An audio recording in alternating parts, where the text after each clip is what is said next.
बिस्मिल्लाहिर्रहमानिर्रहीम। आज का लेक्चर 6 क्लास के मैथ के ऊपर है और इसकी एक्सरसाइज 9.2 को सॉल्व कर रहे हैं। कल के लेक्चर में 9.2 का क्वेश्चन 1 को हमने सॉल्व किया था। आज के लेक्चर में क्वेश्चन नंबर 2 और उससे ऑनवर्ड जो है सॉल्व करने की ट्राई करेंगे। लेकिन बेटा क्वेश्चन नंबर 2 सॉल्व करने से पहले कुछ डेफिनेशंस हैं, जो बेसिक रूल्स हैं वो समझाने जरूरी है। चलो, ये क्वेश्चन नंबर 2 का फर्स्ट पार्ट हमारे पास है। ये दो इंटरसेक्टिंग लाइंस हैं। बेटे फोकस करना है, बोलना मना है।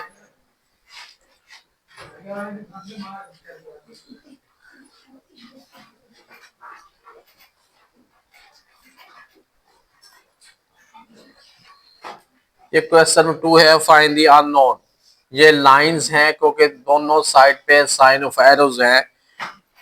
ये लाइन एक तो ये पार्ट हमने सॉल्व करना है और उसके बाद इसका जो दूसरा पार्ट है वो भी अभी इधर मैं बना दूं ताकि एक ही दफा फोकस के साथ उनको एक्सप्लेन कर पाऊं।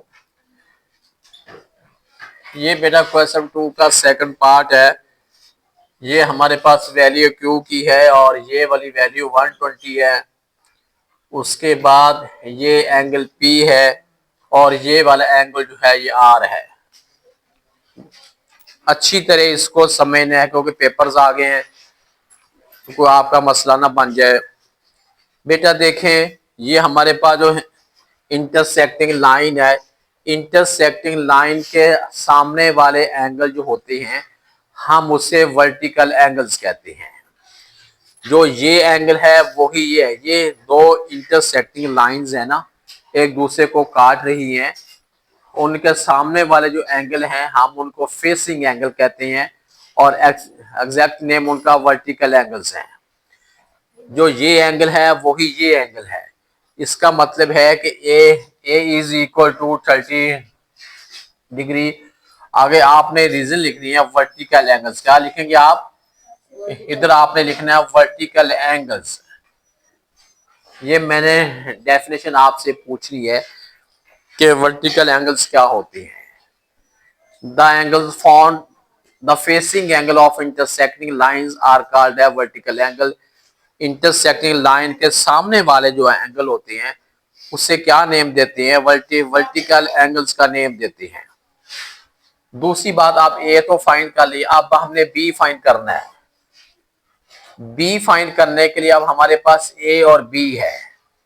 ए और बी है दो, एक स्ट्रेट बेटा एक स्ट्रेट लाइन, सीधी लाइन के ऊपर जितने भी एंगल होते हैं उनका टोटल 180 होता है। ये एक अथेंटिक पढ़ा लिखा कानून असूल है।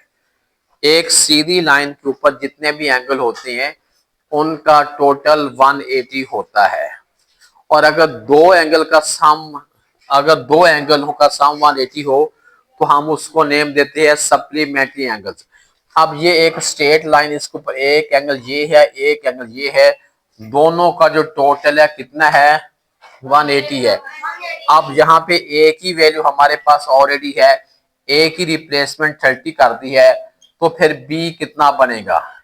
बी इज इक्वल टू, अब हम ये 30 को इधर लेकर जाएंगे, 30 का साइन चेंज हो जाएगा। बी की वैल्यू कितनी निकल आई? बी एंगल की बी की वैल्यू कितनी है? 150 निकला है। अब हम बेटा हमने ए भी फाइंड कर लिया, बी भी फाइंड कर लिया। अगर बी 150 है तो सी भी 150 है। आपने इधर लिखना है बी इज इक्वल टू सी। ये आपने रीजन में लिखनी है, इधर आप लिखेंगे वर्टिकल एंगल्स। ये वर्टिकल एंगल्स हैं। बी की वैल्यू 150 है, यहाँ पे बी है, उसकी आपने रिप्लेसमेंट कर देनी है।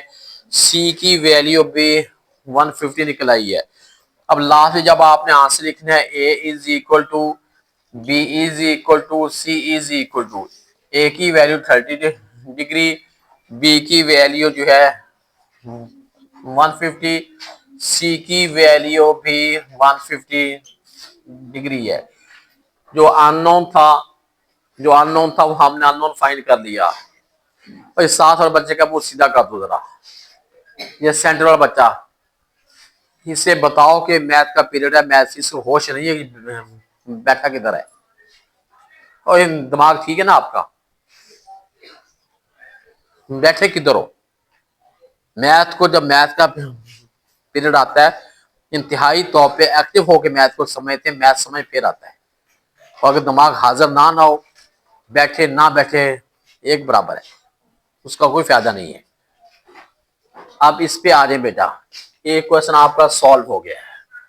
इस पे हम हमारा क्या है, ये P जो है ये क्वेश्चन मार्क है, Q क्वेश्चन मार्क है, और R जो है ये क्वेश्चन मार्क का मतलब है हमने फाइंड कर, हमारे पास वैल्यू नहीं है। बेटा सेम यही रूल है, ये दो लाइन इंटरसेक्टिंग लाइन है। इंटरसेक्टिंग लाइन वो होती है जो एक दूसरे को किसी पॉइंट पे काटती है ना, हम ऐसी लाइंस को कहते हैं इंटरसेक्टिंग लाइंस। ठीक है, ये इंटरसेक्टिंग लाइंस है, ये और ये फेसिंग एंगल है। इसका मतलब है R इज इक्वल 120। आपने रीजनिंग में आगे लिखना वर्टिकल एंगल्स। क्या लिखना आपने? आपने लिखना वर्टिकल एंगल्स। ये आपने याद रखना है कि वर्टिकल एंगल्स क्या होते हैं। इंटरसेक्टिंग लाइन के आमने सामने वाले जो एंगल होते हैं उनको हम नेम देते हैं वर्टिकल एंगल्स। ठीक है, आप इंग्लिश में डिफाइन कर सकती हैं facing angles of intersecting lines called as vertical angles. ठीक है बेटा, अभी समझ लें, अभी उतारना नहीं है, मैं आपको जब ये सॉल्व कर लूंगा आपको उतारने का टाइम दूंगा। ये बेटा ये भी हमारे पास आ गया है। अब हम लेते हैं P वाला, ये स्ट्रेट लाइन ये वाली है, इसमें दो एंगल, एक P है और एक 120 है। दोनों को ऐड करते हैं तो कितना है? 180 है। इसका रूल है आपने सामने लिखना सप्लीमेंट्री एंगल्स। क्या लिखना आपने? लिखना है सप्लीमेंट्री एंगल्स। सप्लीमेंट्री एंगल्स वो होते हैं the sum of two angles is 180 degree. These two angles are called as supplementary angles. अगर दो एंगल्स को ऐड करने से आंसर 180 निकलता है तो ऐसे एंगल्स को हमने नेम देना है सप्लीमेंट्री एंगल्स। ये बात फॉलो हो रही है या नहीं हो रही है? अच्छा बेटे, उसमें देखें P हमारे पास, ये P तो हमारे पास है 120 है, यानी 120 जब इधर लेके जाएंगे तो P का आंसर कितना निकला है? 60 निकला है। अच्छा हमारे पास बेटा R भी फाइंड हो गया, P भी। अब हमने Q लेना है, जो P है वो Q है। आप लिखेंगे P is equal to Q। क्यों लिखना है? कि ये वर्टिकल एंगल्स हैं, फेसिंग, ये कौन सी एंगल्स हैं? ये बेटा वर्टिकल एंगल्स हैं। अब आप यहाँ पे लिखेंगे P की वैल्यू कितनी है? 60 इज इक्वल टू Q है। Q की वैल्यू अभी हमने फाइंड कर ली है, ये वाला आ गया 60 डिग्री। ये समझ आ गई आपको? ये बेटा क्वेश्चन 2 सॉल्व हो गया है, लेकिन उसके अलावा कुछ और भी एंगल्स की टाइप हैं, वो समझाने जरूरी हैं। एक्सटीरियर एंगल, एंटीरियर एंगल वगैरह वो करना। पहले आप ऐसा करें, इनको उतार लें, फिर अगला काम करते हैं।